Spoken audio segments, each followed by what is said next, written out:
In the frozen dawn of January 12, 2024, Victor Castellani stood in his $1 million Chicago penthouse, rigid with terror, as his infant daughter screamed with hunger for the third consecutive hour. The most feared crime boss in the Midwest, a man who had ordered executions without blinking, trembled as he held the tiny red-faced Sophia against his blood-spattered shirt, her mother's death still fresh in his mind. The milk formula sat unopened on the counter. His massive hands, calloused from both violence and guitar strings, couldn't figure out the measurements through tears that hadn't fallen since he was 10 years old. When Rebecca Winters knocked on his door, a container of breast milk in hand and compassion in her eyes, he nearly collapsed with relief, never imagining this pediatric nurse who lived down the hall would become the most dangerous threat his empire had ever faced. This is the history of how grief and milk formed an unbreakable bond between a killer, a healer, and a child who would inherit either mercy or madness. Subscribe now to discover how a simple act of kindness reshaped Chicago's underworld forever. Victor Castellani had killed 17 men with his own hands. This fact crossed his mind with absurd clarity as he stared helplessly at his screaming 2-week-old daughter, her tiny face contorted with hunger and rage. He had strangled, shot, and beaten men to death. He had given orders that had ended dozens more lives. He had built the most feared criminal organization in Chicago through strategic violence and ruthless efficiency. Yet here he stood at 3:47 a.m., completely defeated by 8 pounds of desperate infant. "Shh, Sophia, please," he whispered, his deep voice cracking with exhaustion as he paced the penthouse's marble floors. "Papa's trying, Bambina. I'm trying." 4 days since Maria had died. 4 days since the postpartum hemorrhage that took her from him in minutes. Too fast for his money, his power, or his threats to make any difference. 4 days of him barely sleeping, barely eating, barely functioning as he tried to keep their daughter alive while his world collapsed. The formula sat mockingly on the kitchen counter. He'd tried to follow the instructions 3 times, but his hands shook too badly to measure correctly. The formula was either too concentrated or too diluted, and Sophia had rejected both attempts, her cries growing more frantic with each failure. Victor pressed his forehead against the floor-to-ceiling window, the January chill seeping through the glass like a physical reminder of his isolation. 40 floors below, Chicago sparkled with the indifferent lights. Somewhere out there, his captains were running his business, probably already plotting how to take advantage of his weakness. The thought should have concerned him. It didn't. All that mattered was the tiny, starving life in his arms. The knock on his door was so soft that at first he thought he'd imagined it. It came again, barely audible over Sophia's cries. Victor's body shifted automatically into defensive mode. Nobody came to his private residence unannounced. Nobody should even know he was here, rather than at his fortified estate outside the city. He'd come to the penthouse with Sophia because it had been Maria's favorite place, and because he couldn't bear the pitying looks from his household staff. He shifted Sophia to his left arm, his right hand reaching for the gun he kept in the small of his back. The weight of the weapon felt more familiar than his daughter's body, a thought that sent a fresh wave of self-loathing through him. "Who is it?" he called, his voice dropping into the cold, controlled tone that made grown men stumble over their words. "Rebecca Winters, from 4007, came the reply. A woman's voice, calm but with an undercurrent of determination. "I'm a pediatric nurse at Northwestern. I can hear your baby crying, Mr. Castellani. I have formula and I can help." Victor froze, his mind racing. He knew Rebecca Winters only vaguely, a woman in her early 30s who had moved in 6 months ago. They'd exchanged polite nods in the elevator. She wore scrubs often, and always smelled faintly of hospital antiseptic. She'd once picked up his keys when he'd dropped them while talking on the phone, handing them back with a small, professional smile before continuing on her way. How did she know his name? How did she know about Sophia? As if reading his thoughts, her voice came again. "The doorman mentioned your wife had a baby recently, and that she'd passed away. "I'm so sorry," Victor tensed. What else had Gonzalez told this woman? He'd have to deal with the doorman's loose tongue later. But Sofia gave a particularly heartbreaking wail, and Victor's priorities instantly recalibrated. He checked the peephole first, security habits died hard, and saw her standing alone in the hallway. She wore a simple gray hoodie over what looked like pajama pants, her dark hair pulled back in a messy bun. In her hands was a small cooler bag and what looked like a can of formula. He opened the door a crack, the gun still ready behind his back. Rebecca Winters didn't flinch at the sight of him, though Victor knew he must look terrifying. Unshaven, hollow-eyed, with dried spit up on his black shirt, and a screaming infant clutched awkwardly against his chest. "May I come in?" she asked, her eyes, a clear, no-nonsense hazel, focused not on him, but on Sofia. "She sounds hungry."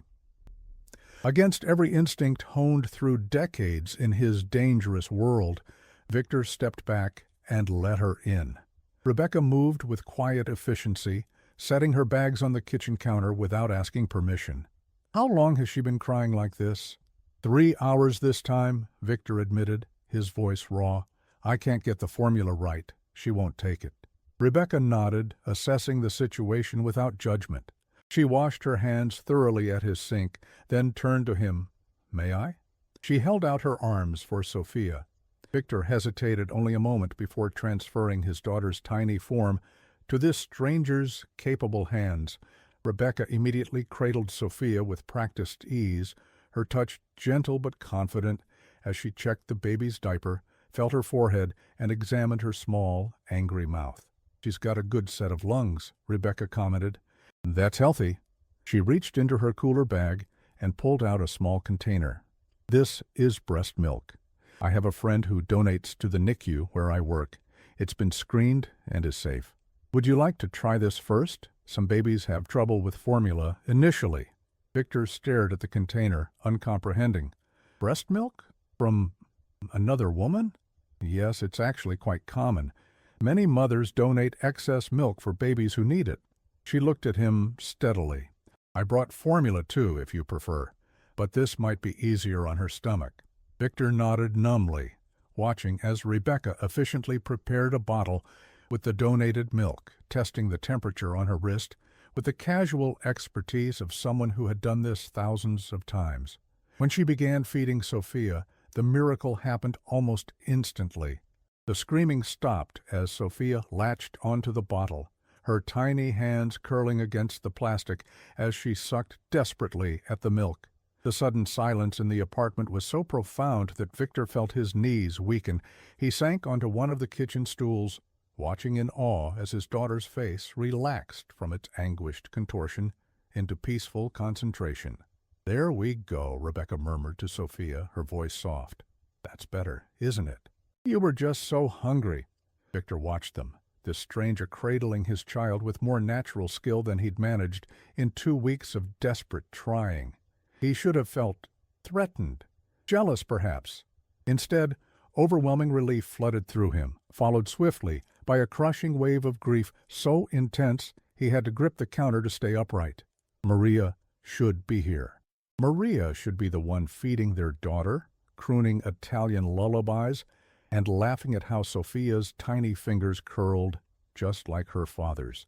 Maria, with her fierce intelligence and gentle touch, the only person who had ever seen beyond his violent facade to the wounded soul beneath. "Mr. Castellani," Rebecca's voice cut through his spiraling thoughts. "Are you all right?"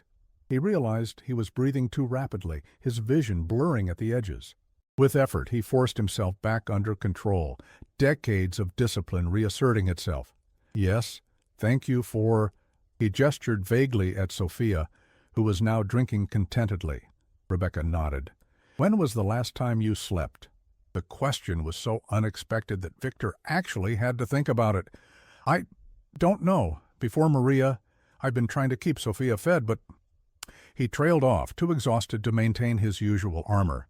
"I understand," Rebecca said, and something in her tone suggested she truly did. Loss makes everything harder, especially caring for a newborn.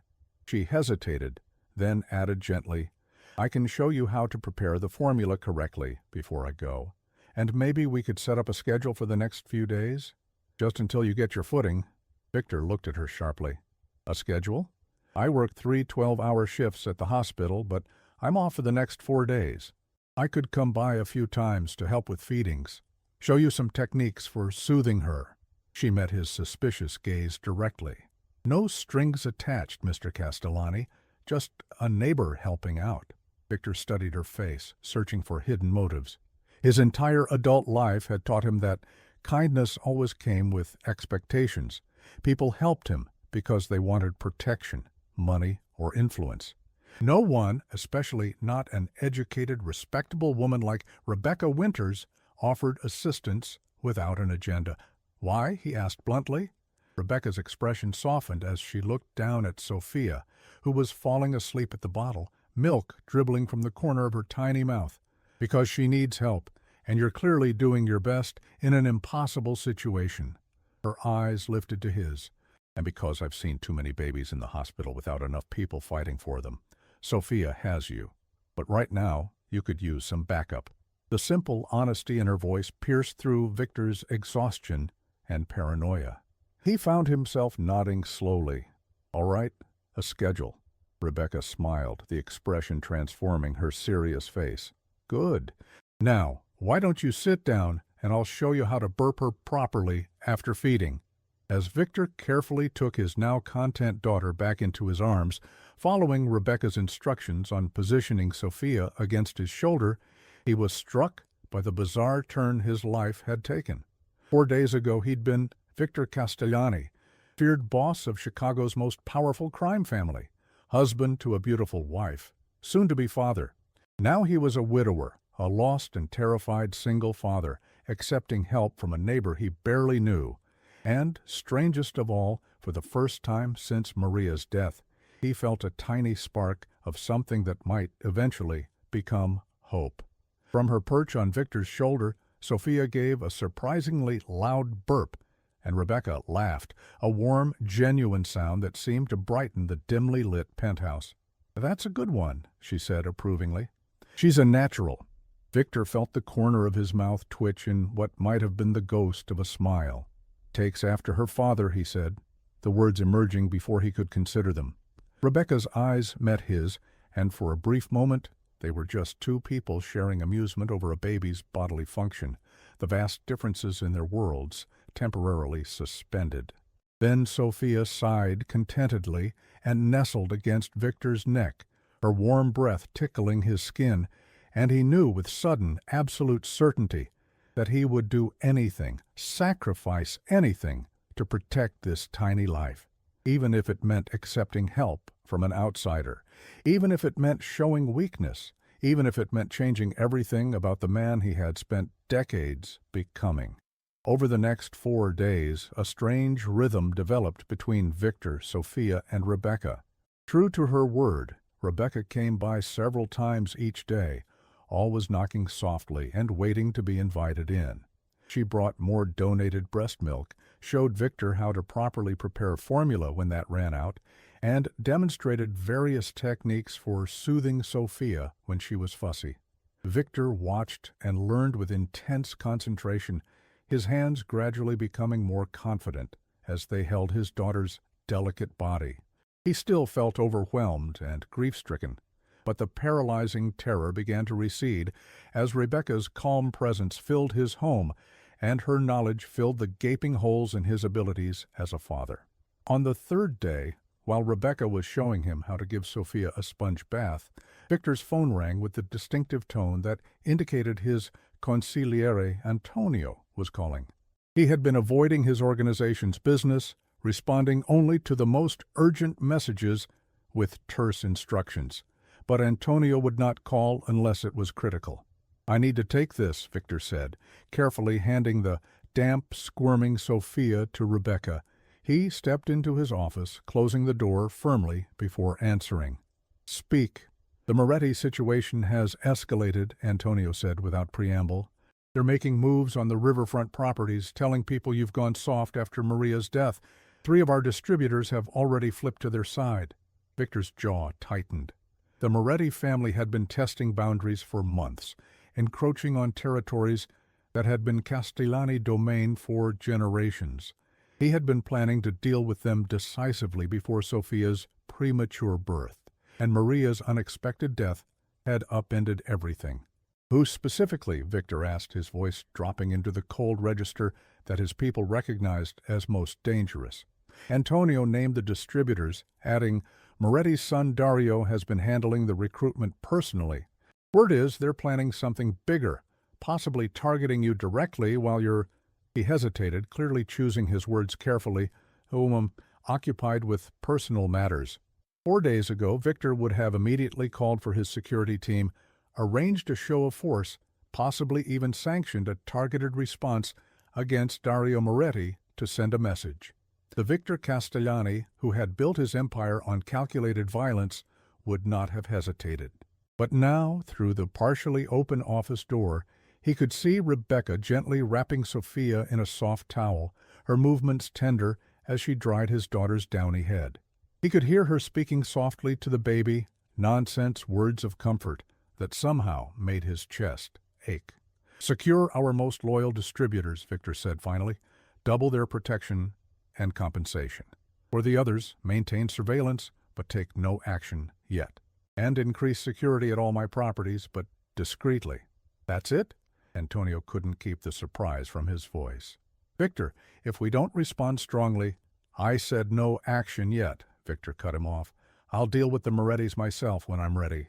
He ended the call before Antonio could protest further, knowing his instructions ran counter to the aggressive approach that had defined his leadership.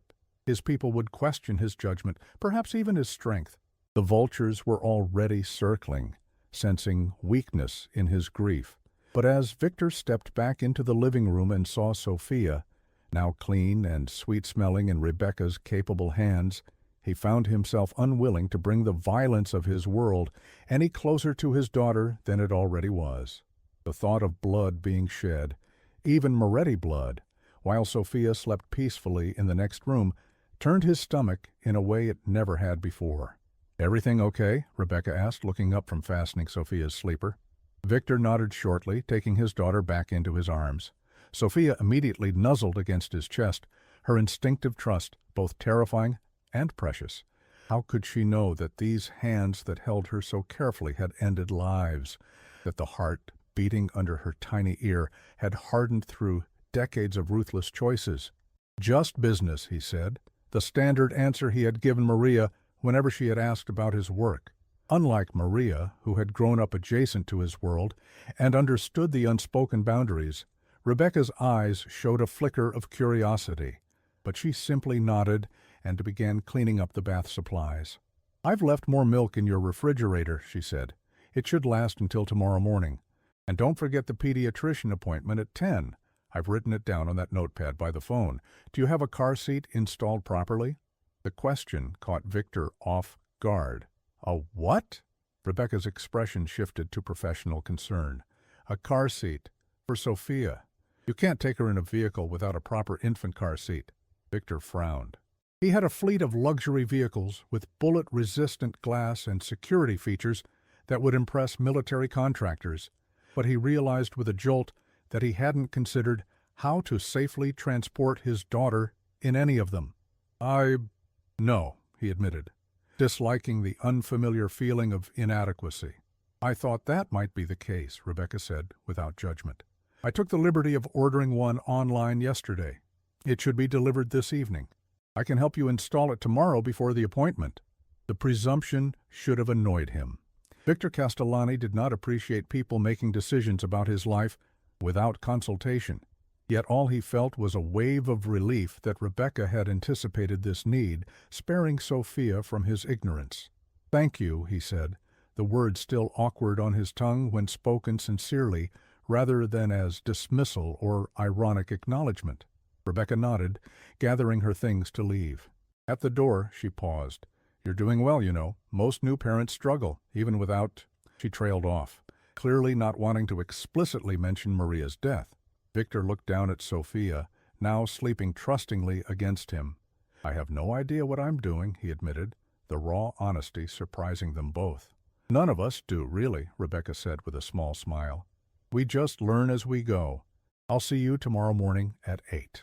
After she left, Victor stood in the center of his silent penthouse, his daughter's weight warm against his chest, and contemplated how completely his life had changed in the span of a week. His fearsome reputation, his business empire, the power he wielded so effortlessly, none of it had prepared him for the helplessness of grief or the overwhelming responsibility of protecting this tiny, perfect life. And none of it had prepared him for accepting help from someone like Rebecca Winters, whose simple kindness was more disarming than any weapon he had ever faced. When Rebecca arrived the next morning to help with the car seat installation, Victor was already dressed for the pediatrician appointment in one of his impeccable suits, Sophia freshly changed and fed. He had managed the morning routine alone, following Rebecca's demonstrated techniques, and the small success felt disproportionately significant. "You clean up nice," Rebecca commented, as she entered, her tone lightly teasing, as she took in his formal attire. Today she wore simple jeans and a blue sweater, rather than her usual scrubs, her dark hair loose around her shoulders. "Though you might want a burp cloth over that suit when you hold her." Victor raised an eyebrow. "This is how I dress. For a doctor's appointment with an infant who spits up regularly?" Rebecca shook her head, handing him a soft cloth from the stack she'd organized on his coffee table yesterday. "Trust me on this one." The authoritative tone she took with him, Victor Castellani, who had men trembling when he merely frowned, was still jarring.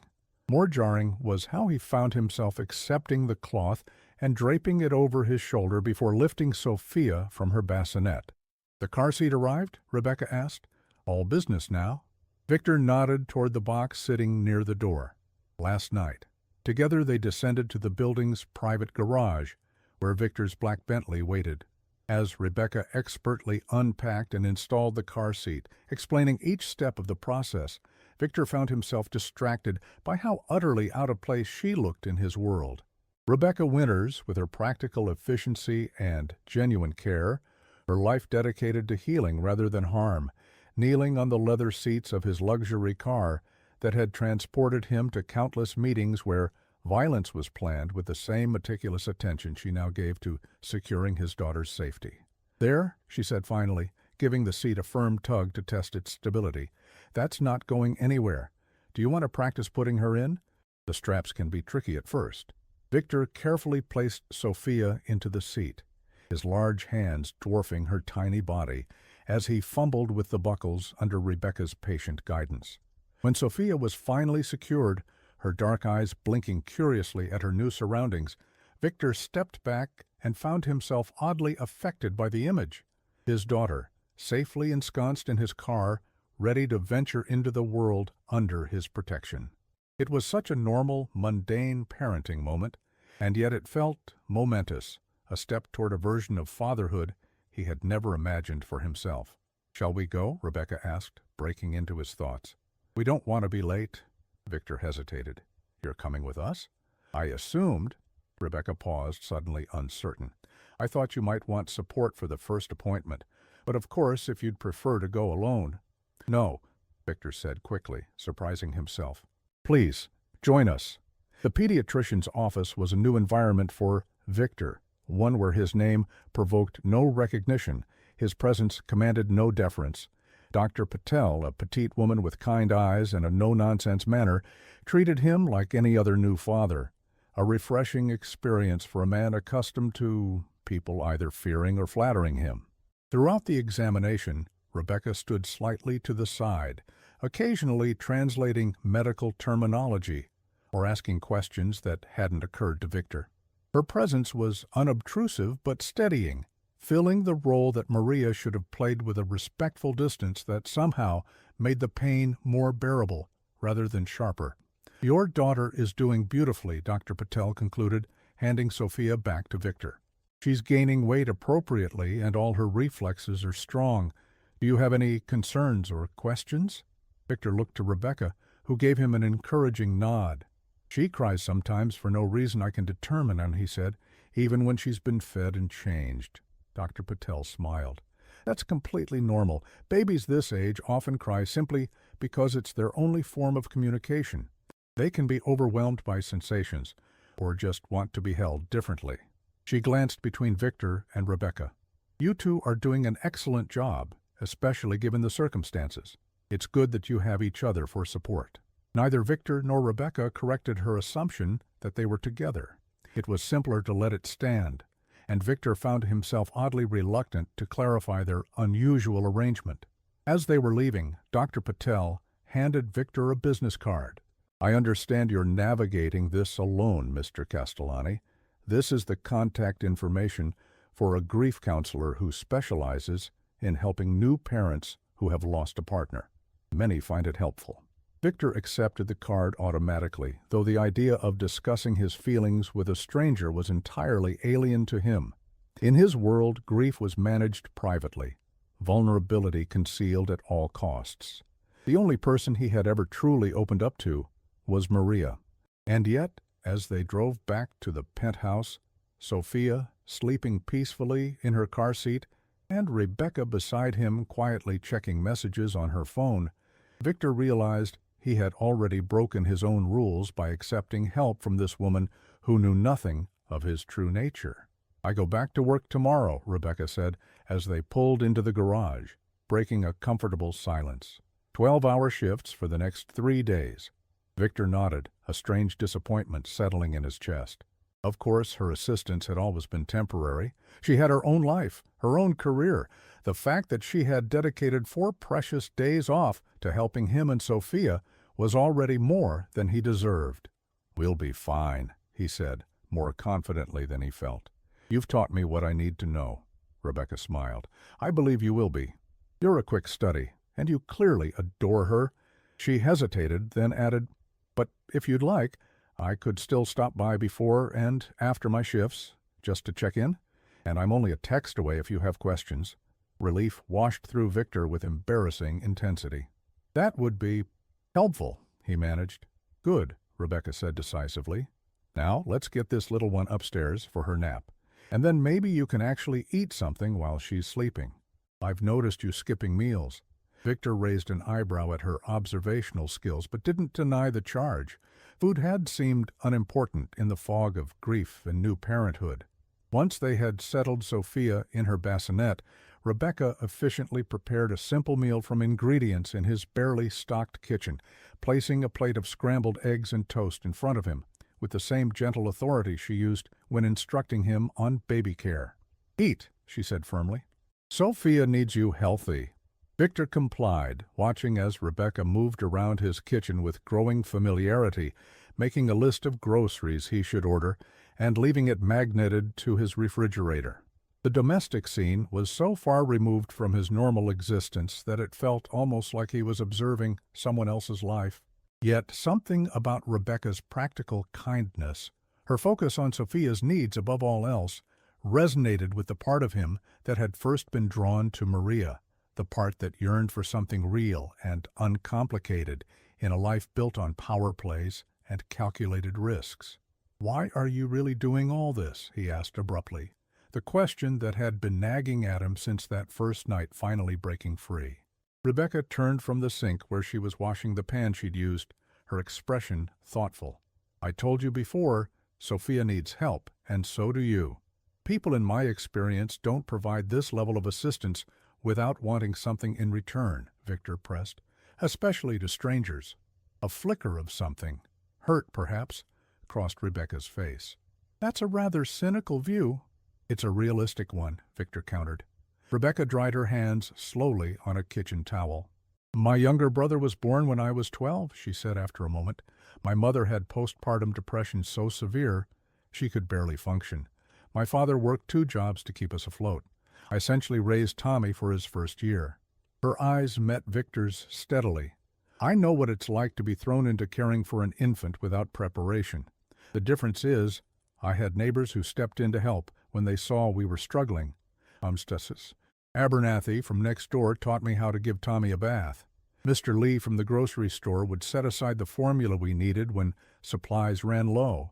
She gestured around the luxurious penthouse. You have all the resources in the world, Mr. Castellani. but money can't teach you how to comfort your daughter at 3 a.m. Sometimes what people need most is just another human being who cares enough to show up. The simple sincerity in her voice silenced Victor's suspicions more effectively than any elaborate justification could have. He had spent so long in a world where every action was calculated for maximum advantage that Rebecca's straightforward compassion seemed almost foreign. Yet he recognized its authenticity. "Victor," he said finally. Rebecca tilted her head questioningly. "My name is Victor. If you're going to continue helping us, you should use it." A small smile touched Rebecca's lips. "Victor, then. And I'm Rebecca, not Ms. Winters." "Rebecca," he acknowledged, the name feeling strangely intimate. They regarded each other across the kitchen island, an unspoken understanding passing between them. Whatever unusual circumstance had brought them together, Sophia's well-being would remain their shared priority. Everything else, the vast differences in their lives, the temporary nature of their arrangement, the boundaries that would need to be maintained, was secondary. For now, that was enough. True to her word, Rebecca stopped by before and after her hospital shifts over the following days, her visits brief but crucial as Victor adjusted to handling Sophia's care alone for longer stretches. She arrived each morning looking fresh despite the early hour, and returned each evening visibly exhausted, but still making time to check on Sophia and answer Victor's questions before retreating to her own apartment. On the third day, when Rebecca arrived after her shift looking particularly drained, Victor found himself saying, "You should stay for dinner." The invitation surprised them both. Victor hadn't shared a meal with anyone since Maria's funeral reception, where he had sat stone-faced through condolences from associates who feared rather than loved him. "Oh, I don't want to impose," Rebecca began. "You've been in my home multiple times daily for a week," Victor pointed out dryly. "I think we're past concerns about imposition." A tired smile crept across her face. "Fair point. What did you have in mind?" Victor hesitated. The truth was, he hadn't cooked a proper meal in years. Maria had loved cooking, filling their home with a sense of traditional Italian dishes that reminded him of his childhood before it had been shattered by violence. Since her death, he had subsisted on whatever his housekeeper left or whatever he could order delivered. "I could order something," he offered. Rebecca shook her head, some of her energy returning. "No need." "Let me see what you have." She rummaged through his refrigerator and pantry, which were now better stocked thanks to her grocery list, and began assembling ingredients with the same quiet competence she showed in all practical matters. "Pasta okay?" she asked. "Simple marinara with what looks like very expensive olive oil." "Fine," Victor said, watching as she moved efficiently around his kitchen. He should offer to help, he realized, but he was transfixed by the normalcy of the scene. This kind, tired woman preparing food in his home, while Sophia slept peacefully in her bassinet nearby. As if sensing his thoughts, Rebecca glanced over her shoulder. "You can set the table, you know. I'm not your personal chef." There was no bite to her words, just gentle teasing, but Victor found himself moving to comply nonetheless. When had anyone last spoken to him with such casual lack of deference? Even Maria, who had loved him fiercely and called him on his worst tendencies, had grown up understanding the respect his position commanded. They ate at the breakfast bar, keeping their voices low to avoid waking Sophia. The pasta was simple, but delicious, reminding Victor that he had barely been tasting his food for days. "This is good," he said, surprising himself again with the voluntary compliment. Rebecca smiled, some color returning to her cheeks as she ate. "Thanks. Nothing fancy, but sometimes simple is best." She twirled pasta around her fork thoughtfully. "How has she been sleeping?" "Better," Victor acknowledged. "The swaddling technique you showed me helps." "Good. And you? Any sleep yourself?" The personal question might once have seemed intrusive, but after a week of Rebecca seeing him at his most vulnerable, bleary-eyed, disheveled, holding a screaming infant, it seemed reasonable enough. "Some," he admitted. "When she allows it." Rebecca nodded sympathetically. "The first few months are brutal for sleep. It does get better, though." "When?" Victor asked, only half joking. Around 18 years, give or take, Rebecca replied with a straight face, then laughed at his expression. Actually, many babies start sleeping through the night around 3 to 4 months. Some earlier, if you're lucky. The casual mention of months and years ahead struck Victor forcefully. He had been so focused on surviving each day with Sophia that he had barely thought about the future, about watching his daughter grow, develop, become a person in her own right. Maria would miss all of it, and he would have to navigate each stage alone. Not entirely alone, a small voice in his mind corrected as he looked at Rebecca. But her help was temporary, a kindness extended during a crisis. Soon enough, he would need to establish a more permanent solution for Sophia's care, one that accommodated his complex and dangerous life. "I've been thinking about hiring a nanny," Victor said, the words emerging before he had fully formed the thought. "Someone full-time, live-in preferably." Rebecca set down her fork, her expression carefully neutral. "That makes sense. You'll be returning to work eventually, I assume?" Victor nodded. He had already extended his absence longer than was prudent, given the Moretti situation and the whispers of weakness circulating among his associates. "Would you—" He hesitated, then forced himself to continue.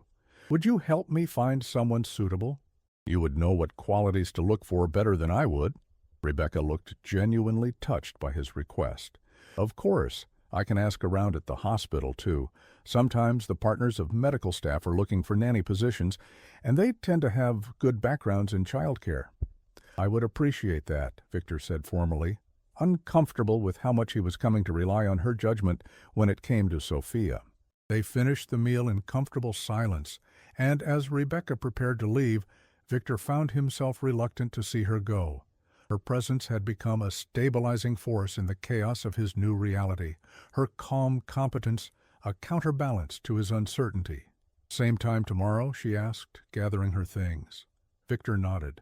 "Thank you for dinner and everything else." Rebecca smiled, the genuine warmth of the expression still catching him off guard. "You're welcome, Victor." "Good night." After she left, Victor stood in his silent penthouse, the emptiness more noticeable now for having been briefly filled with Rebecca's steadying presence. He moved to the bassinet where Sophia slept, her tiny chest rising and falling in peaceful rhythm, and was struck again by how completely his world had narrowed to this one small life. In the quiet darkness, he could admit to himself what he would acknowledge to no one else. He was terrified of failing her, not just in the immediate practical ways that Rebecca had helped him address, but in the deeper, more fundamental aspects of parenthood. How could he, Victor Castellani, a man who had built his life on violence and fear, raise a daughter with any semblance of innocence or normalcy? Maria had believed he could be both, the ruthless leader his people needed, and the loving husband and father his family deserved. She had seen compartmentalization as a strength, not a contradiction. But without her stabilizing influence, Victor wasn't certain he could maintain those careful divisions between his worlds. And then there was Rebecca, who knew nothing of his true nature, yet trusted him with his daughter's care, who had entered his home without fear, offering help with no agenda beyond kindness. What would she think if she knew the truth about the man she had been helping, the blood on his hands, the fear his name evoked throughout Chicago? The thought was unexpectedly painful. Sophia stirred in her sleep, one tiny fist escaping the swaddle to wave in the air. Victor gently tucked it back in, marveling at how natural the gesture was becoming, how his massive hands had learned to be gentle with her fragile form. Perhaps Maria had been right after all. Perhaps he could be both, or at least for Sophia's sake, he could try. The next morning, a sharp knock on Victor's door jolted him awake from a rare deep sleep. It wasn't Rebecca's usual gentle tapping, nor was it the right time for her morning visit before her hospital shift. Instantly alert, Victor moved silently to the security panel hidden in his bedroom wall, checking the hallway camera. His body tensed at the sight of Antonio and Marco, his head of security, standing outside his door, their expressions grim. Victor checked that Sophia was still sleeping peacefully, then moved swiftly to answer the door, keeping his voice low as he let them in. This better be important. Antonio, a lean man in his 50s with silver-streaked hair and the perpetually calculating expression of a born consigliere, inclined his head respectfully. Apologies for the intrusion, especially so early. But there have been developments that couldn't wait. Marco, younger and more obviously dangerous, with his military bearing and watchful eyes, remained near the door, his posture indicating he was there as security rather than for the discussion itself. Victor led Antonio to his office, closing the door carefully to avoid waking Sophia. "Speak," he commanded, his voice automatically shifting into the colder register he used for business. "Dario Moretti made his move last night," Antonio said without preamble. "Hit our warehouse on the south side. 2 of our men dead, 3 injured. They took the entire shipment." Victor's jaw tightened, a cold fury washing through him. The Morettis had crossed a line, moving from testing boundaries to direct assault. The appropriate response was clear: immediate, decisive retaliation that would make an example of Dario Moretti and remind everyone why the Castellani family had ruled Chicago's underworld for 3 generations. "There's more," Antonio continued, watching Victor's expression carefully. "One of the survivors reported that Dario specifically asked about you, your whereabouts, your movements, and he mentioned the baby." Victor went utterly still, the cold fury transforming instantly into something far more dangerous. "He mentioned Sophia? In what context?" Antonio shifted uncomfortably. "He said, and I quote, 'Tell Victor I look forward to meeting his little girl someday.'" The implication was clear. For a moment Victor couldn't speak past the rage constricting his throat. That Dario Moretti would dare to even speak his daughter's name, let alone issue a veiled threat against her, was beyond provocation. It was a death sentence. "Where is he now?" Victor asked, his voice deadly quiet. "Our sources say he's celebrating at that club he favors in River North, the Underground. Apparently, he's been there all night, making no effort to conceal his location." Antonio's expression was grim. "It feels like bait, Victor. Like he wants you to come after him directly." Of course it was bait. Dario was trying to provoke Victor into a rash public move that would either expose him to risk or force him to show weakness by not responding. It was a calculated gamble, designed to exploit the uncertainty created by Maria's death and Victor's subsequent withdrawal. "Get me everything on his security detail," Victor said, decision crystallizing. "Entry points to the club, his likely exit route, contingency plans." Antonio nodded, relief visible in his eyes at Victor's decisive response. "Already compiled. Marco has the full briefing ready." Victor moved to the window, staring out at the Chicago skyline, now brightening with dawn light. In the reflection, he could see Antonio waiting patiently for further instructions, accustomed to Victor's moments of strategic contemplation. The calculus was simple. Dario Moretti had made a direct move against his business and an implied threat against his daughter. The response had to be proportional, but definitive, personal, but not reckless. "I want a meeting with Carlo Moretti," Victor said, finally naming Dario's father, the aging patriarch of the rival family. "Today? Neutral ground?" Antonio's eyebrows rose in surprise. "A meeting? Victor, with respect, after what Dario has done—" "I know exactly what he's done," Victor cut him off coldly. "And Carlo will answer for his son's actions. But I want to look the old man in the eye when I tell him exactly what will happen if his family ever comes near mine again." Understanding dawned on Antonio's face. Carlo Moretti was old school, a man who respected certain boundaries, despite the inherent conflicts between their families. His son Dario represented a more volatile, unpredictable element, exactly the kind of hot-headed ambition that could spiral into unnecessary bloodshed if not checked. By going directly to Carlo, Victor would be both honoring the old hierarchies and delivering an unmistakable message. "Control your son, or I will." "Arrange it," Victor continued. "St. Michael's Church, noon. Carlo still attends daily mass there. Tell him I'll be coming alone as a sign of respect." He paused. but have our people in position throughout the area. Antonio nodded, already reaching for his phone to make the arrangements. He hesitated at the door. And if Carlo refuses to rein in Dario? Victor's expression hardened. Then I'll handle Dario myself, personally. After Antonio and Marco left to arrange the meeting, Victor checked on Sofia, who was beginning to stir in her bassinet. As he lifted her, her dark eyes, so like Maria's, blinked up at him trustingly, and the contrast between her innocent vulnerability and the violence he had just been discussing struck him with physical force. This was his reality now, holding his daughter with the same hands that might need to end Dario Moretti's life before the day was through. The compartmentalization that Maria had navigated so effortlessly felt suddenly impossible, the boundaries between his worlds blurring dangerously. A gentle knock at the door interrupted his dark thoughts. Rebecca's knock, precisely on schedule for her morning visit before her hospital shift. Victor froze. Sofia cradled against his chest. He could not let these worlds collide, could not allow the danger of his business to touch Rebecca's orderly, legitimate life. Not when she had done so much for Sofia, for him. With swift decision, Victor moved to the door, opening it just enough to see Rebecca standing there in her hospital scrubs, a travel mug of coffee in one hand. "Good morning," she began with a smile that quickly faded as she took in his expression. "Is everything all right? Is Sofia okay?" "She's fine," Victor said, his voice more curt than he intended. "But I'm afraid I won't need your help today. I have business matters to attend to." Rebecca's concern deepened. "Oh, well, I could watch Sofia for you if you need to work. It wouldn't be any trouble." The offer was tempting. Rebecca was the only person besides himself whom Victor had allowed to care for Sofia since Maria's death. The thought of leaving his daughter with anyone else, even his most trusted people, made his chest tighten with anxiety.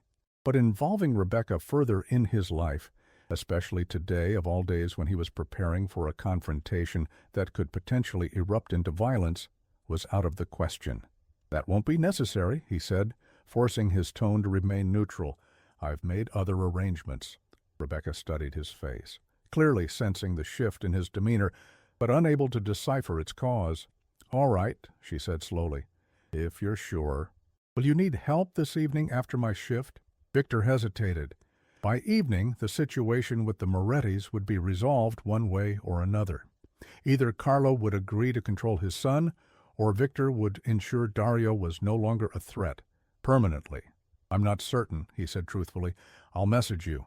Rebecca nodded, her expression now carefully professional, responding to his sudden distance with a matching formality.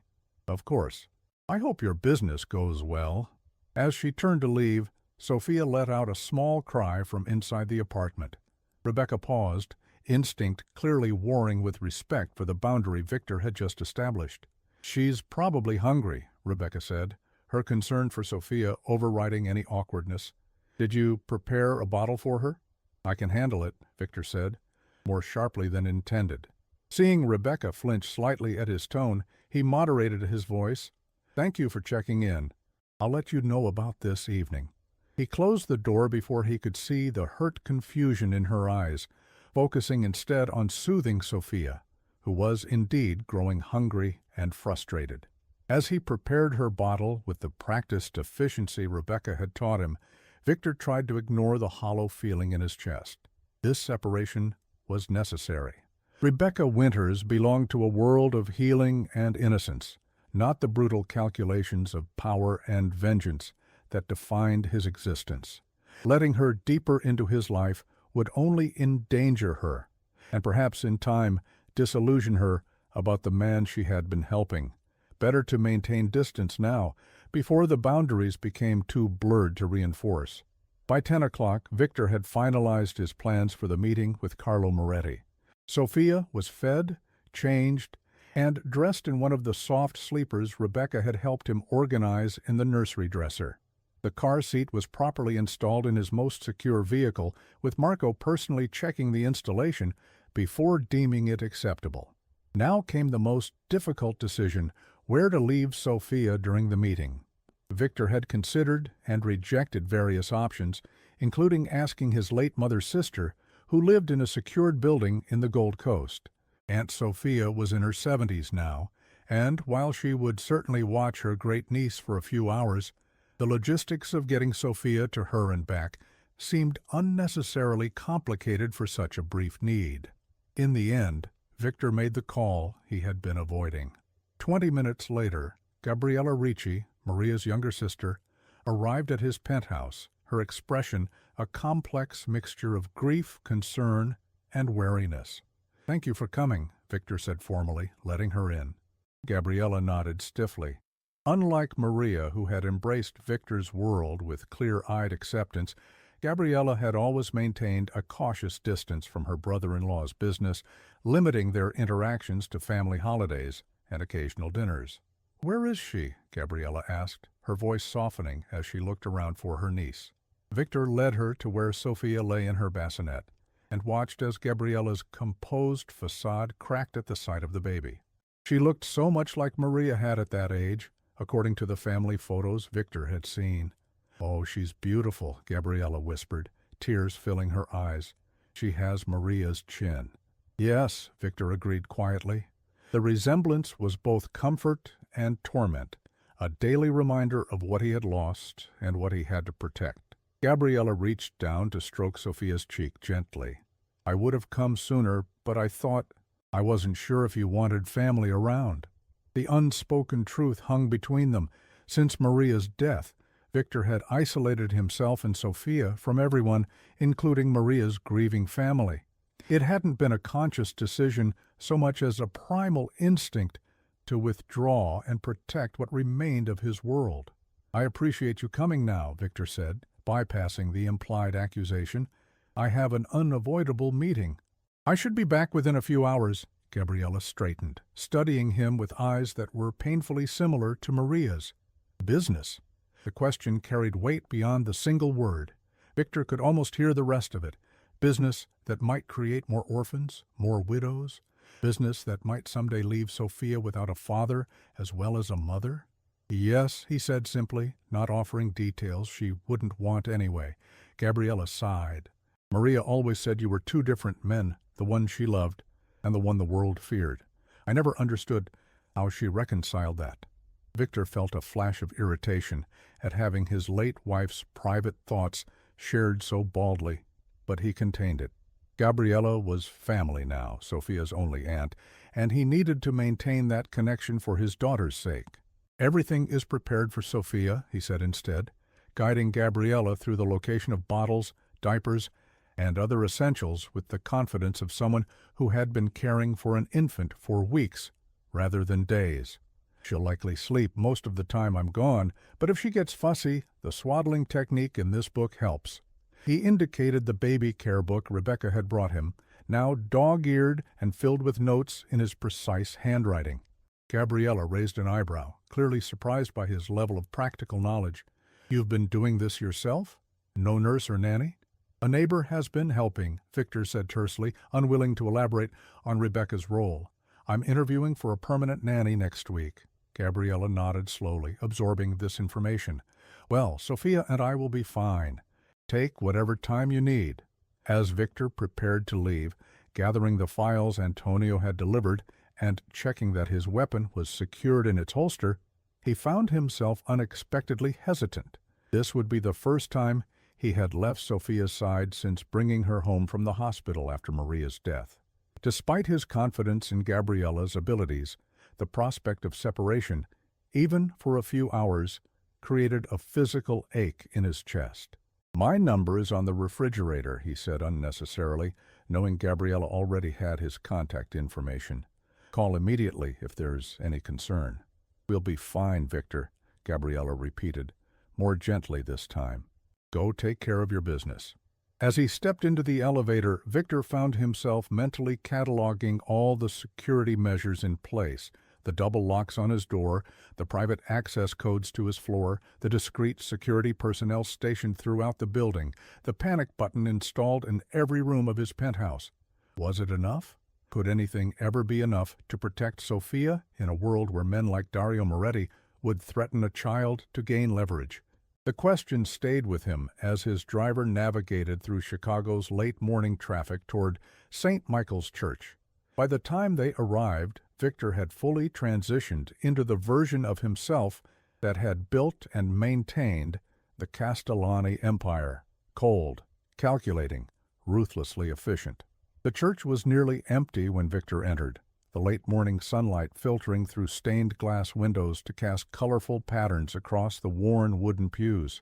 At the front, near the altar, a solitary figure knelt in prayer: Carlo Moretti, his once powerful frame now bent with age and illness, his white hair gleaming in the diffused light. Victor moved silently down the center aisle, his footsteps deliberately audible on the stone floor. Carlo did not turn, finishing his prayer with unhurried dignity before making the sign of the cross and rising stiffly to face his visitor. "Victor," he acknowledged, his voice roughened by decades of cigar smoke. "It's been some time." "Carlo," Victor returned the greeting with equal formality. "Thank you for agreeing to meet." The old man's shrewd eyes assessed Victor carefully. When a man's wife dies, leaving him with a newborn, even old rivals should show respect. He gestured to the pew. "Shall we sit?" "These bones aren't what they used to be." They sat side by side, both facing forward toward the altar rather than turning to face each other, a positioning that might have seemed strange in any other context but felt appropriate in this sacred space that had witnessed centuries of both devotion and deadly bargains. "I'll come directly to the point," Victor said after a moment of silence. "Your son crossed a line last night." Carlos sighed, a heavy exhalation that spoke volumes about the weight of his concerns. "Dario has always been impetuous." "Impetuous is stealing a car for a joyride," Victor countered coldly. "He killed 2 of my men, stole a shipment worth millions, and made a veiled threat against my infant daughter. That goes beyond impetuous, Carlo." The old man's hands tightened on his walking cane. "I was not aware of any threat against your child," he said, his voice hardening. "If Dario said something to that effect, I assure you it was without my knowledge or consent." Victor studied Carlo's profile, reading the genuine displeasure in the old man's expression. Despite their family's long-standing rivalry, certain boundaries had always been respected during Carlo's leadership. Women and children were never targeted. Business was business, but family was sacred. "I believe you," Victor said finally, "which is why I'm here talking to you, instead of handling the situation in other ways." The implied alternative hung in the air between them, understood, without needing elaboration. Carlo was silent for a long moment, the tapping of his cane against the stone floor, the only sound in the empty church. "My son believes I've grown weak," he said eventually, with the frank assessment of a man who had spent decades evaluating power dynamics. "He sees my illness as an opportunity to prove himself by taking more aggressive action." "Your health is not my concern," Victor said bluntly. "What concerns me is that your son appears to be operating without the wisdom or restraints that have kept the peace between our families for the past decade. If you cannot control him, Carlo, I will be forced to take action." "You think I don't know that?" Carlo's voice cracked slightly, a rare show of emotion from the usually composed patriarch. "He is my only son, Victor, my legacy. But he has none of the patience I tried to teach him, none of the respect for the old ways." Victor felt a flicker of unexpected sympathy for the aging Don. He could now understand in a way he couldn't have before Sophia's birth the complicated mix of love and disappointment a father might feel for a child who failed to meet his expectations, the desire to protect them even from the consequences of their own actions. "Then help me send him a message that even he can't ignore," Victor proposed, leaning forward slightly. "Return my stolen shipment, compensate the families of my men who died. And most importantly, make it unmistakably clear to Dario that my family, especially my daughter, is absolutely off-limits." Carlo considered the proposal, his gaze fixed on the crucifix above the altar. "And if I do this, what guarantee do I have that you won't move against him anyway once my influence is gone?" It was a fair question. Carlo was dying. Everyone in their circles knew it, though the exact nature of his illness was kept private. Once the old man was gone, the tenuous peace between their families would likely dissolve, regardless of any promises made today. No guarantees, Victor said honestly. But as long as Dario respects the boundaries I've outlined and focuses his ambitions away from my territories, I have no interest in unnecessary conflict. Carlo nodded slowly, recognizing the pragmatic truth in Victor's position. I will speak to my son. The shipment will be returned by nightfall and appropriate compensation arranged for your fallen men. His eyes, sharp despite his physical decline, met Victor's directly. And I give you my word on the memory of my own wife that any threat to your child will be dealt with severely within my own house. Victor accepted the assurance with a slight inclination of his head. Carlo's words still meant something, even in their world of shifting loyalties and calculated betrayals. The old man had always been honorable in his own way, operating within a code that, while alien to legitimate society, maintained certain principles within their shadowed world. Then we have an understanding, Victor concluded, rising from the pew. I trust this will be the end of the matter. Carlo remained seated, looking suddenly every one of his 78 years. For now, he agreed wearily. But Victor, watch your back when I'm gone. Dario will not be as traditional. As I have been, the warning was unnecessary, but appreciated nonetheless. Victor nodded once more in acknowledgement before turning to leave, his footsteps echoing in the vaulted space. At the church doors, he paused and looked back at Carlo's solitary figure, still seated before the altar. The old man had returned to prayer, perhaps seeking forgiveness for the violence his son had unleashed, or perhaps for the violence he knew would eventually come, despite his efforts today. Victor felt a sudden, unwelcome moment of clarity. Would Sophia one day look at him as he now looked at Carlo, an aging Don, trying to control forces he had himself set in motion decades earlier? Would she too have to navigate the dangerous legacy he was creating for her, whether she wanted it or not? The thought followed him back to his waiting car, a shadow that even the bright midday sun couldn't dispel. When Victor returned to his penthouse shortly after 1 o'clock, he found Gabriella sitting in the living room, reading a book, Sophia sleeping peacefully in her bassinet nearby. The scene was so normal, so domestic, that for a brief moment the weight of his meeting with Carlo Moretti seemed to belong to another life entirely.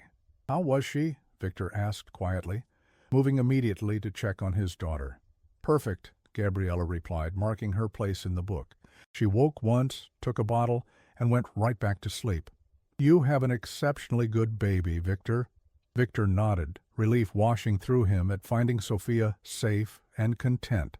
The irrational fear that had dogged him throughout the meeting, that somehow Dario Moretti might make good on his implied threat, despite all the security measures in place, finally began to recede. Thank you for watching her, he said, turning to Gabriella with genuine gratitude. It was important that I handle this personally. Gabriella studied him with the direct gaze that reminded him so much of Maria. Is everything all right now? With your business? Victor considered how to answer. The immediate crisis had been averted. Carlo would rein in Dario, the stolen shipment would be returned, appropriate reparations would be made. But Carlo's warning lingered.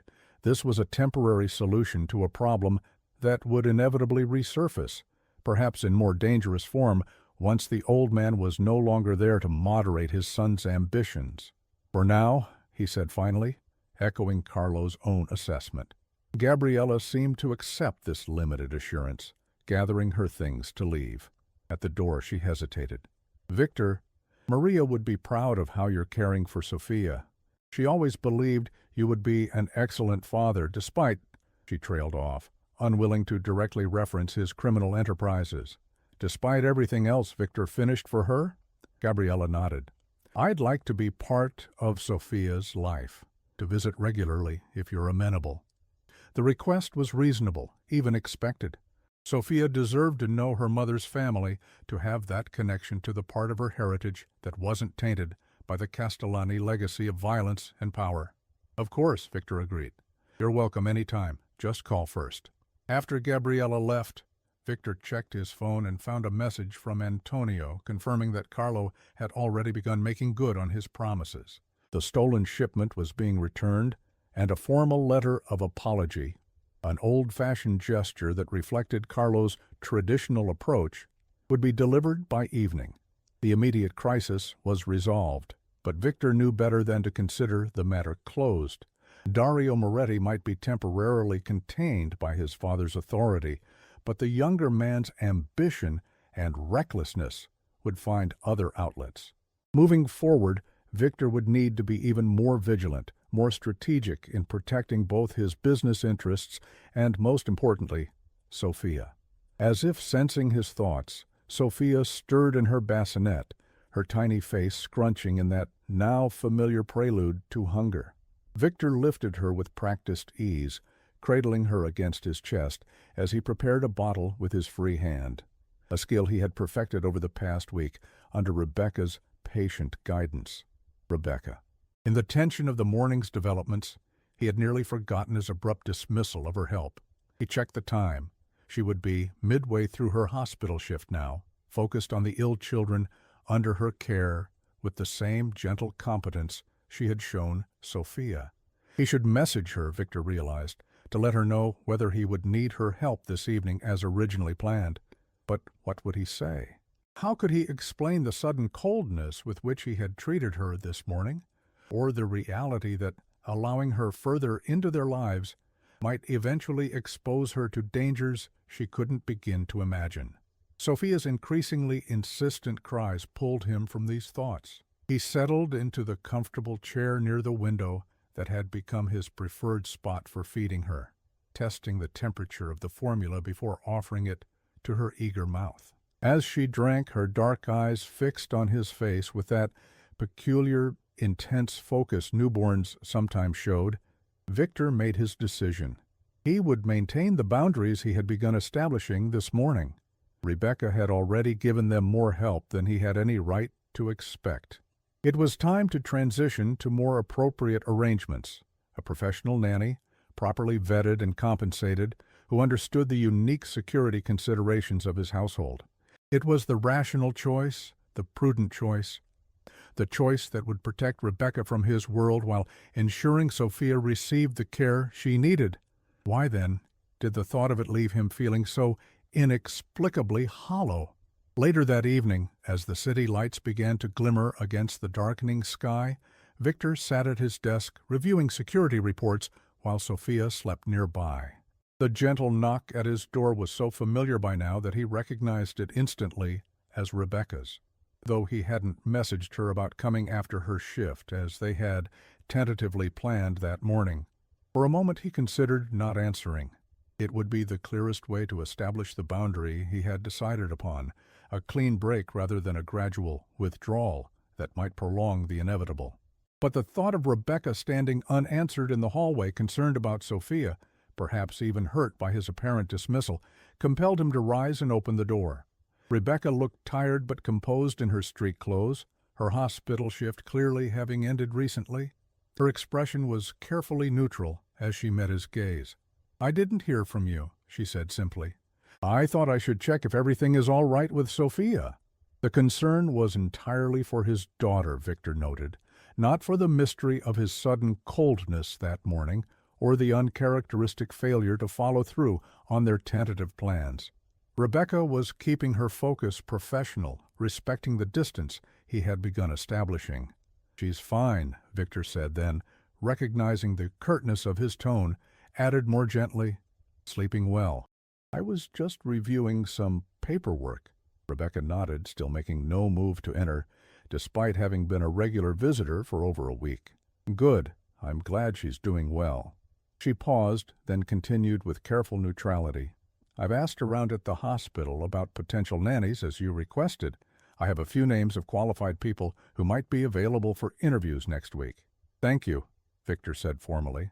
"You can email the information." The awkwardness between them was palpable, a stark contrast to the comfortable routine they had established over the past week. Rebecca had clearly picked up on his desire for distance and was responding in kind, maintaining a professional demeanor that masked whatever personal feelings she might have about the shift. She should have been relieved, Victor thought. Relieved to be extracting herself from the strange arrangement that had developed between them. Relieved to return to her normal life without the complications of a grieving Mafia boss and his motherless infant. Yet he detected no relief in her composed features, only a carefully hidden hurt that was visible perhaps only to someone who had spent as much time observing her expressions as he had over the past week. "Well, I should let you get back to your work," Rebecca said finally when the silence had stretched too long. "If you need anything else before the nanny situation is settled, you have my number." She turned to go, and Victor found himself suddenly, inexplicably, unwilling to let her leave this way, with this new formality between them erasing the genuine connection that had formed during those first desperate days of his fatherhood. "Rebecca," he called softly, stopping her, "would you like to come in, see Sophia before you go?" The invitation was impulsive, running counter to the boundaries he had been trying to establish all day. But as Rebecca turned back, a flicker of her usual warmth returning to her expression, Victor couldn't bring himself to regret it. "I would," she admitted, "if you're sure it's no imposition." Victor stepped aside to let her enter, closing the door behind her. "Never an imposition," he said quietly. "Not after everything you've done for us." Rebecca moved immediately to the bassinet where Sophia slept, her face softening as she gazed down at the baby. "She looks so peaceful," she murmured. "Growing already, I think." Victor nodded, joining her by the bassinet. "The pediatrician says she's gaining weight well." They stood side by side in comfortable silence, watching Sophia's gentle breathing, the awkwardness of moments before gradually dissolving into a more familiar ease. "I apologize for this morning," Victor said finally, the words unfamiliar on his tongue. He rarely apologized for anything. His position and power rarely required it. "I had an unexpected situation arise that needed my immediate attention." Rebecca glanced at him, clearly surprised by the apology. "You don't owe me an explanation, Victor. Sophia is your daughter. Your business is your business." The simple statement, free from judgment or expectation, reminded Victor again of how different Rebecca was from the people who usually populated his world, people who demanded explanations, who sought leverage in every interaction, who viewed relationships primarily through the lens of advantage and obligation. "Nevertheless," he continued, finding himself wanting her to understand without fully revealing the dangerous reality he had been dealing with, "I value your help more than I've adequately expressed. Sophia and I both do." Rebecca's expression softened further. "I've been happy to help, truly." She hesitated, then added with gentle directness, "But I understand that this was always meant to be temporary. You need to establish a more permanent arrangement for Sophia's care." Victor nodded, acknowledging the truth of her assessment, while still feeling that strange reluctance to accept its conclusion.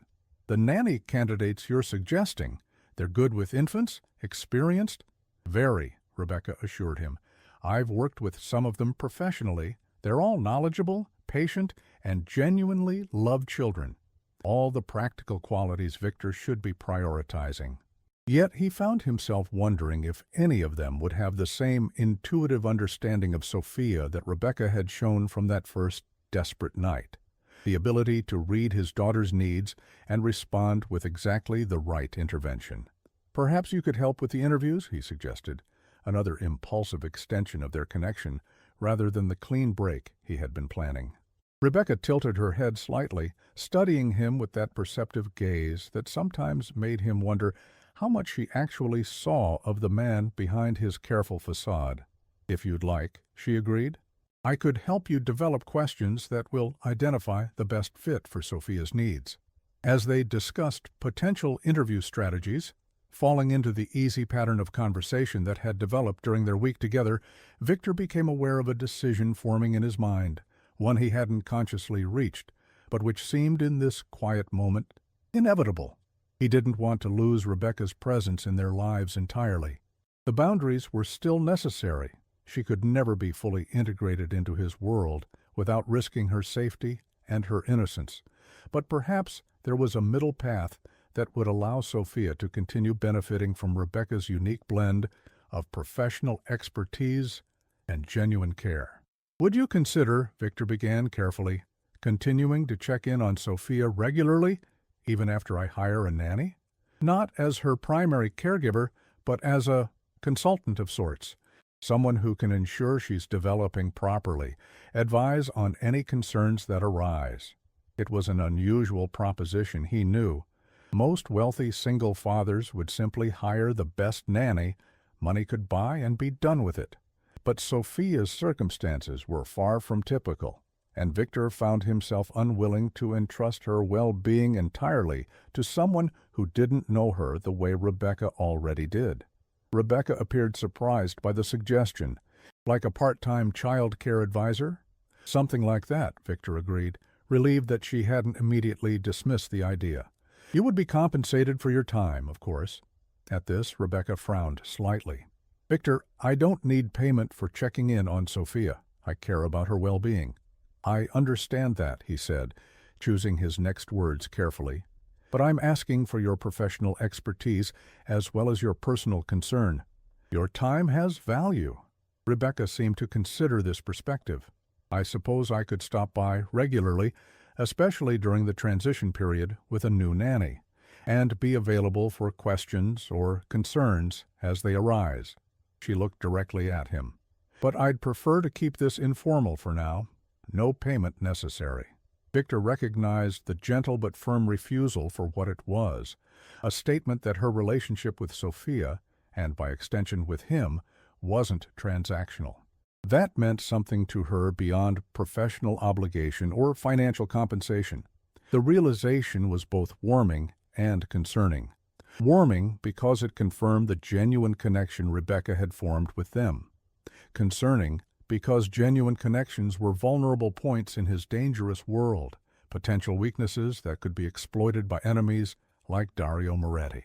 Yet, looking at Rebecca's honest expression as she gazed down at Sophia with undisguised affection, Victor couldn't bring himself to sever this unexpected bond that had formed during the darkest days following Maria's death. "All right," he conceded. "No formal arrangement for now, but the offer remains open." Rebecca smiled, the expression lighting her tired face. "Thank you.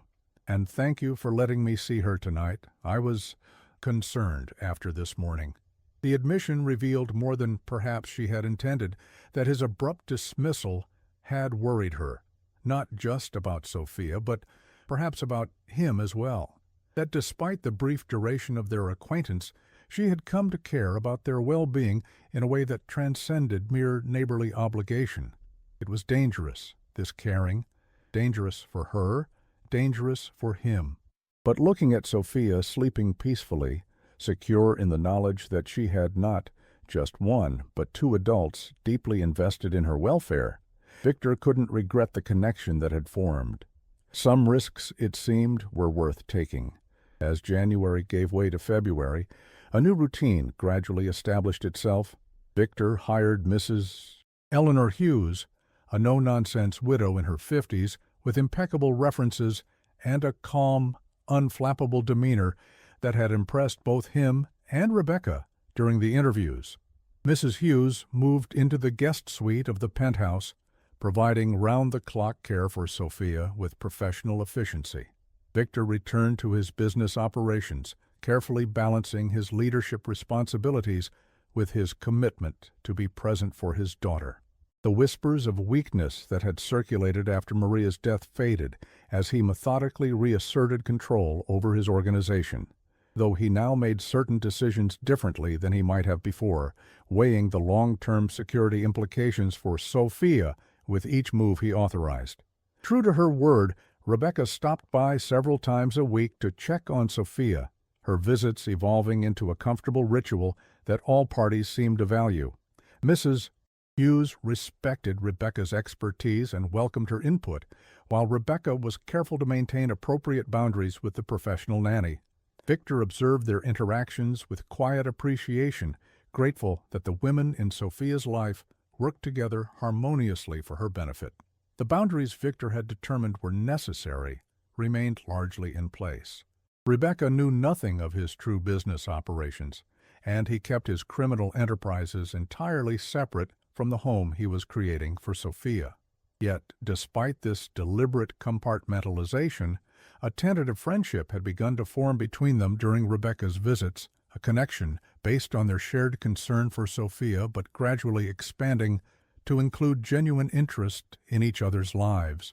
It was during one such visit, as February's chill gave way to the first hints of spring thaw, that Victor found himself sharing more of himself than he had intended. Rebecca had just finished her usual examination of Sophia, now nearly 2 months old, and beginning to show more personality with each passing day. "She's tracking objects much better this week," Rebecca noted with satisfaction, "and that little social smile is definitely emerging. Have you noticed her responding more when you talk to her?" Victor nodded, unable to suppress his own smile as Sophia gurgled happily in his arms. "She seems to recognize my voice. Sometimes when I come home, even if she's fussing with Mrs. Hughes, she'll calm down as soon as I start speaking." "That's exactly what should be happening," Rebecca confirmed. "The bond is strengthening. It's beautiful to watch." Mrs.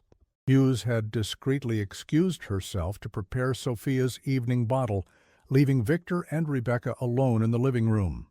Outside the floor-to-ceiling windows, the setting sun painted Chicago's skyline in shades of gold and amber, the light reflecting warmly across the comfortable space that had gradually transformed from a stylishly impersonal luxury penthouse into a true home.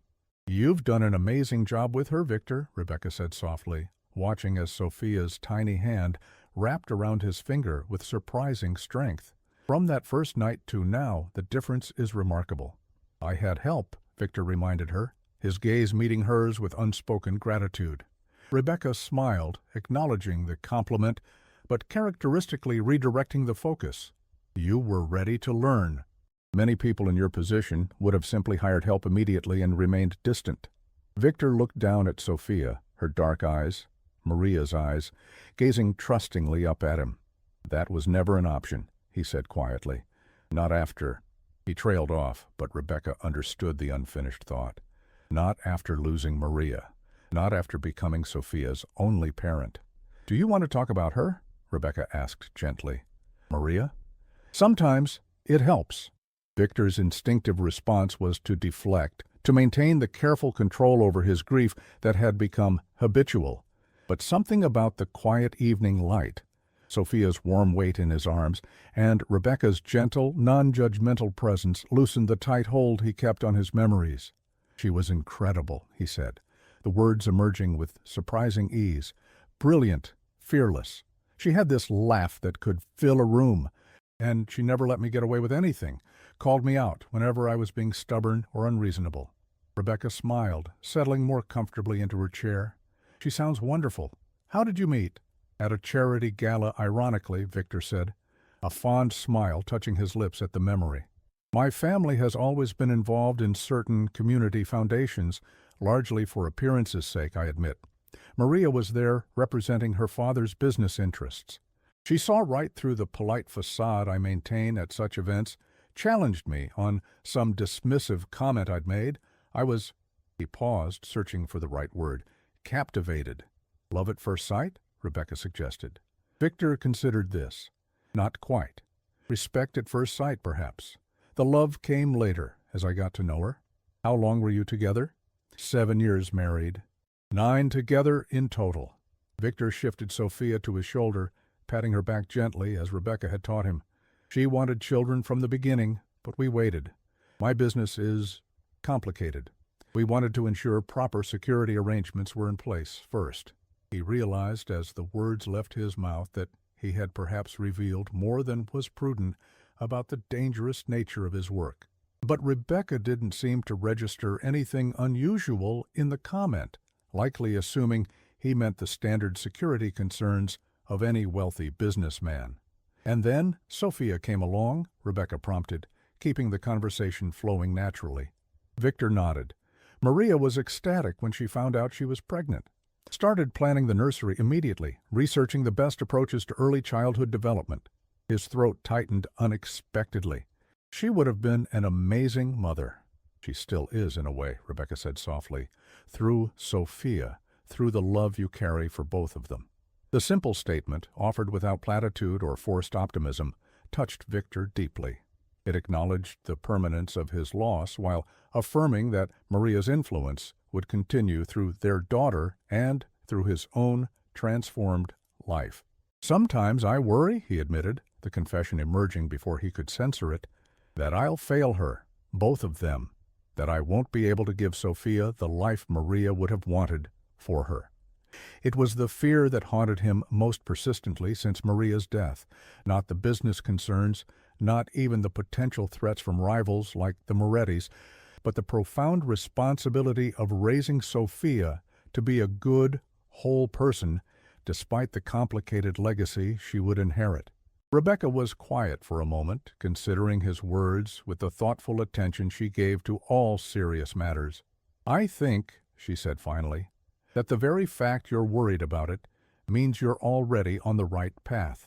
The parents who concern me most at the hospital are the ones who never question whether they're doing right by their children. She leaned forward slightly, her expression earnest. Victor, I've watched you with Sophia these past weeks. I've seen how you look at her, how carefully you hold her, how attentively you listen to guidance about her care. Whatever else is happening in your life, whatever challenges you face in your business, your love for her is real and true. That's the foundation everything else can build upon. The absolute conviction in her voice was steadying, offering reassurance that Victor hadn't realized he was seeking. From anyone else, the words might have seemed like empty comfort. But Rebecca had seen him at his most vulnerable, had witnessed firsthand his stumbling early attempts at parenthood. If she believed in his ability to be the father Sophia needed, perhaps her faith was not entirely misplaced. Thank you, he said simply, the words inadequate to express the relief her assessment provided. Rebecca smiled, then glanced at her watch with a small sigh. I should go. Early shift tomorrow.